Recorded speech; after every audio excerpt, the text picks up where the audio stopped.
Тогда ведь было социалистическое соревнование, это было главным в деятельности партийных, советских органов, промышленных и так далее. Да?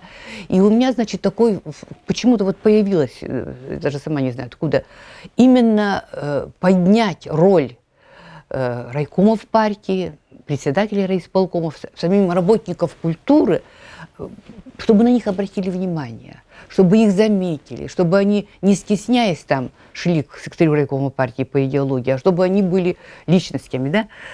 И вышло на первое, что вот у меня получилось, это вот как идея Дни культуры соревнующихся городов и районов.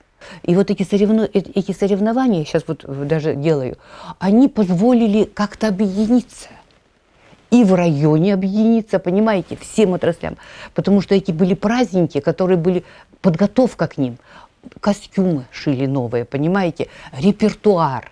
Режиссер там, например, в том же Объячево до сих пор работает Чуркин, он уже стал главным. Потому что его приглашают. Где ты что? Потом мы, значит, сделали таким образом, когда мы первые отчеты просмотрели, еще не очень, я их раскритиковала, потому что, знаете, ну какой-то несет серость, там, после того, как я видела в Москве. Да нет, говорю Коллегову, нет.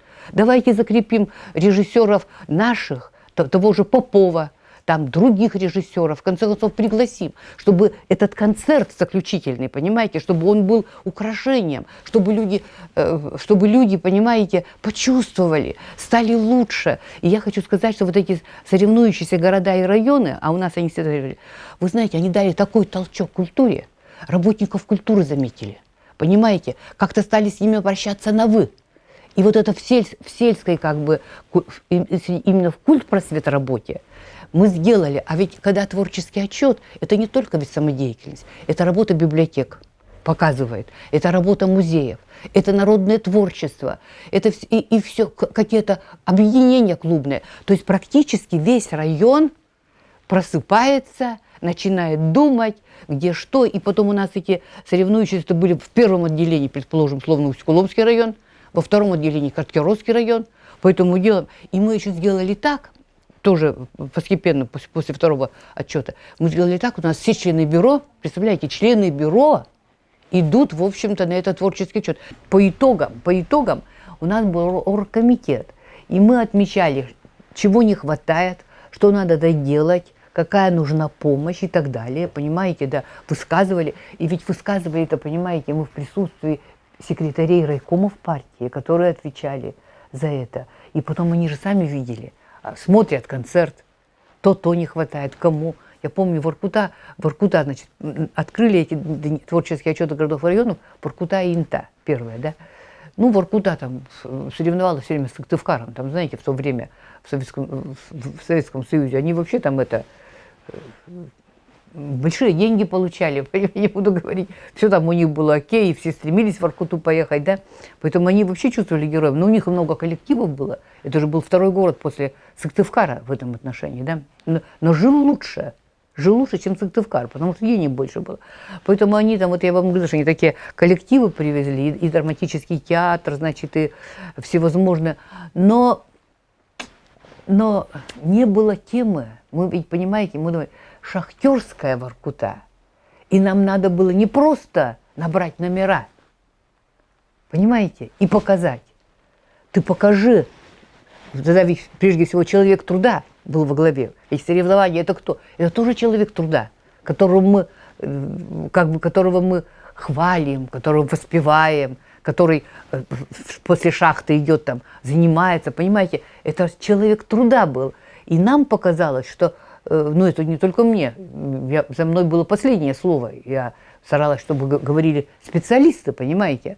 И решили, что у них недостаточно все это сделано, понимаете, что они должны иметь, тем более у них много было народных коллективов. Народный коллектив – это когда освобожденный есть режиссер, освобожденный руководитель, и мы их покритиковали.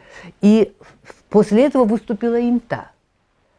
Это, город такой маленький, но вы знаете, они к этому отчету столько сделали, создали новые коллективы. Вот я когда была и в Воркуте, и в Инте, я чувствовала, что Инта, они более как-то очень любят свой город. И они столько сделали, столько нового, столько интересного. И ведь здесь еще задача была в том, чтобы тех же шахтеров вовлечь, о них рассказать, там, портреты, спеть, создать новые произведения, создать новые стихи. У них там очень хорошо работало, литературное объединение очень интересно работало. То есть вот эти вот. Или, например, вот это Уссыльма. Представляете, сыктывкарцы же не видели Уссыльмскую горку никогда. До тех пор, пока эта Уссыльмская горка. Так это же вообще, это же в конце концов даже узнавание жителями Сыктывкара-то республики. Потому что... Все приезжали в Сыктывкар. Все, да. Давали сцены музыкального театра, чаще всего музыкального. Я хочу сказать, что когда первый раз там мы посмотрели, не знаю, какой-то район, я сейчас уже не помню, и просто я когда посмотрела, я уже сказала, просто ужас. А они мне сказали, да это сойдет, знаете, это сойдет. Я говорю, да как сойдет? Альбина Васильевна, из Совмина, Альбина Васильевна, что вы хотите, это село. Да я хочу, чтобы был праздник. Давайте мы поможем. Давайте мы найдем профессиональных режиссеров.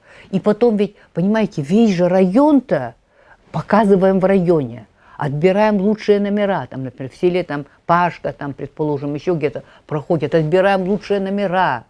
А если вы отобрали номер, так семья, где живет этот, так вся же приходит.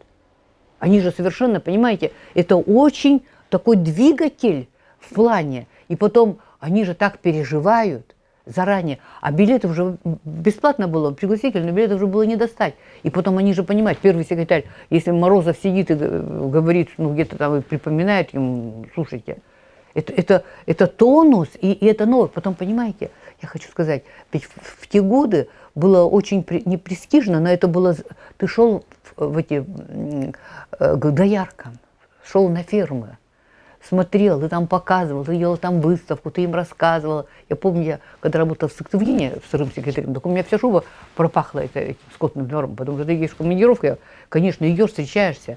Прямо мы с начальником производственного управления, и у него пахнет, у меня пахнет, понимаете? Но ты идешь, и они же, ой, вы знаете, вот наши-то как, это же гордость, это совсем другое отношение к тому же человеку. Оказывается, у нас, вот вы, наверное, знаете, у нас Лидия Логинова, она же вышла в Усть-Куломе.